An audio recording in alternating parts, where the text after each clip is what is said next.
ఎప్పుడూ egg curry చేస్తూనే ఉంటారు. కానీ ఒక్కసారి ఇలాగ ఆమ్లెట్ టొమాటో కర్రీ చేసి చూడండి. టేస్ట్ అయితే పుల్ల పుల్లగా, కారం కారంగా చాలా వచ్చింది.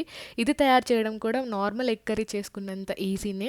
దీనికోసం ఫస్ట్ ప్యాన్‌లో ఆయిల్ వేసుకొని, ఎగ్స్ క్రాక్ చేసుకొని, ఆమ్లెట్స్ రెడీ చేసుకొని పక్కన పెట్టుకోవాలి. తర్వాత బాండీలో ఆయిల్ వేసుకొని, తాలింపు గింజలు, అలాగే 1 లేదా 2 ఉల్లిపాయలు చిన్నగా కట్ చేసుకొని, వేసుకొని ఫ్రై చేసుకోవాలి.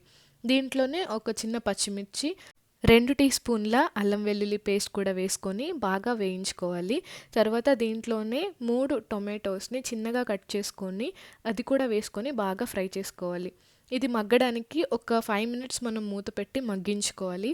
మగ్గిన తర్వాత మూత తీసుకొని బాగా కలుపుకున్న తర్వాత 1 టేబుల్ స్పూన్ పసుపు, 1 టేబుల్ స్పూన్ ఉప్పు, అలాగే 1 టేబుల్ స్పూన్ కారం కూడా వేసుకొని బాగా మిక్స్ చేసుకోవాలి. ఇది మిక్స్ చేసుకున్న తర్వాత మనకి ఆయిల్ పైకి తేలుతుంది వీడియోలో చూపించినట్టు.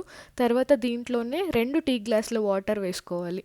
వాటర్ వేసుకొని మూత పెట్టుకొని ఇలా రోలింగ్ బాయిలింగ్ వచ్చిన తర్వాత ముందుగా ప్రిపేర్ చేసుకున్న ఆమ్లెట్స్ ఏవైతే ఉన్నాయో అవి కూడా ఒకదాని తర్వాత ఒకటి వేసుకొని కొంచెం ఉడికాక పైనుంచి 1 టేబుల్ స్పూన్ గరం మసాలా కూడా వేసుకొని జస్ట్ అలాగా మిక్స్ చేయండి. ఎక్కువ మిక్స్ చేస్తే ఆమ్లెట్ విరిగిపోతుంది.